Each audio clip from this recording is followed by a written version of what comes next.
হাতের টিপ, কানের দুল আর পায়ের গোড়ালি আপনি রোজ দেখেন। আরো অনেক কিছু দেখতে পাওয়ার স্বপ্ন দেখেন। স্বপ্নে যাকে ইচ্ছে মতন দেখে, আমি সেটি। বিহারের প্রত্যন্ত গ্রামে দিনের আলোয় যার ছায়া মারানো আপনার ধর্মে নিষিদ্ধ, আর রাতের গভীরে যাকে বস্তি থেকে তুলে আনতে পায়ে করকন্দাজ পাঠান আপনি, আর সুসজ্জিত বিছানায় যার জন্য অপেক্ষায় অধীর হয় আপনার রাজকীয় দাম্পত্য, আমি সেটি। আমি সেটি। আসামের চা বাগানের ঝুপড়ি কামিন বস্তি থেকে যাকে আপনি নিয়ে যেতে চান শাহিনী বাংলোয় মুগ্ধ রাতে, ফায়ারপ্লেসের ঝলসে ওঠা আলোয় মোদির চোখে দেখতে চান যার অনাবৃত শরীর, আমি সেটি। রাজস্থানের শুকনো উঠোন থেকে পিপাসার জল আনতে যাকে আপনি পাঠিয়ে দেন 10 মাইল দূরে সরকারি দাঁড়ায়, আর 20 মাইল হেঁটে ক্লান্ত বিধ্বস্ত যে রমণী ঘরা কাঁধে ঘরে ফিরলে যাকে বসিয়ে দেন চুলার আগুনের সামনে আপনার রুটি বানাতে, আমি সেটি। আমি সেটি।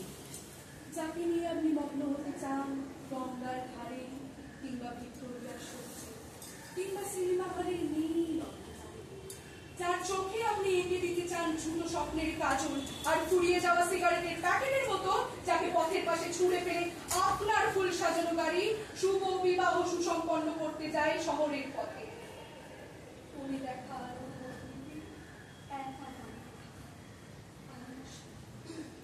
আমি এমনকি দেবতারা যাকে ক্ষমা করেন না, অহংকার আর শক্তির দ্বন্দ্বে যার গর্ভে রেখে যান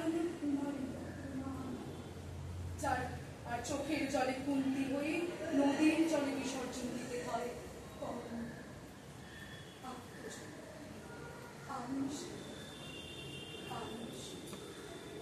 সংসারের অসময়ে আমি ভরসা, আমার ছাত্র পড়ানোর টাকায় মায়ের ওষুধ কেনা হয়, আমার বাড়তি রোজগারে ভাইয়ের বই কেনা হয়, আমার সমস্ত শরীর বৃষ্টিতে ভিজতে থাকে, কালো আকাশ মাথায় নিয়ে আমি ছাতা হয়ে থাকি, ছাতার নিচে সুখী আপনি আপনি আপনারা আপনারা আমার জন্য অনেক করেছেন।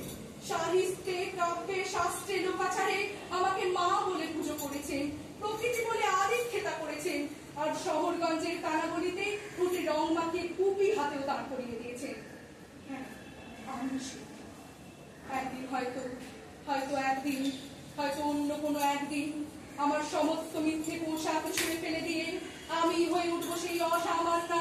খোলা চুল মেঘের মতো ঢাকবে আমার খোলা পিঠ, দু চোখে চলবে ভীষণ আগুন, কপাল ঠিকরে বেরোবে ভয়ঙ্কর তেজরশ্মি, হাতে ঝলসে উঠবে সেই খড়গ, দু পায়ের নুপুরে বেজে উঠবে রণদুন্দুবি, নৃশংস অট্টহাসিতে ভরে উঠবে আকাশ, দেবতারাও আতঙ্কে স্তব্ধ হয়ে বলতে থাকবেন মহামেঘং প্রভং ঘোরং মুক্তকেশী চতুর্ভুজাং কালিকাং দক্ষিণাং মুন্ডমালা বিভূষিতাং। বিভৎস দাবানলের মতো আমি এগোতে থাকবো, আর আমার এগিয়ে যাওয়ার দুপাশে মুন্ডহীন অসংখ্য দেহ ছটফট করতে থাকবে। সভ্যতার দেহ, প্রগতির দেহ, উন্নতির দেহ, সমাজের দেহ। হয়তো আমি সেদিন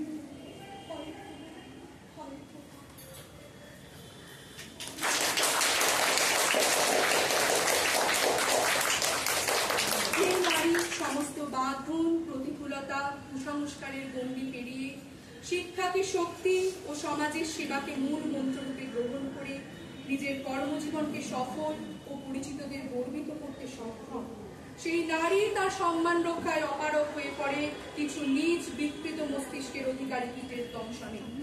অবশেষে মানবতা সম্পন্ন কিছু জনগণ বিচারের আশায় যখন দ্বারস্থ হয় শাসক শ্রেণীর কাছে, তখন তাদের শুনতে হয় ঘটনাটিতে দোষ নারীর। তার জীবন নাশের পরও তার চরিত্র, তার পবিত্রতাকে শত খণ্ডে খণ্ডিত করায় তাকে শিকার হতে হয় শত জন্মের নরক যন্ত্রণা। কি দোষ ছিল তা? কিসের দরুন তার পিতামাতাকে পেতে হলো সন্তান হারানোর যন্ত্রণা? শুধু কিছু প্রভাবশালী ব্যক্তির লালসার জন্য?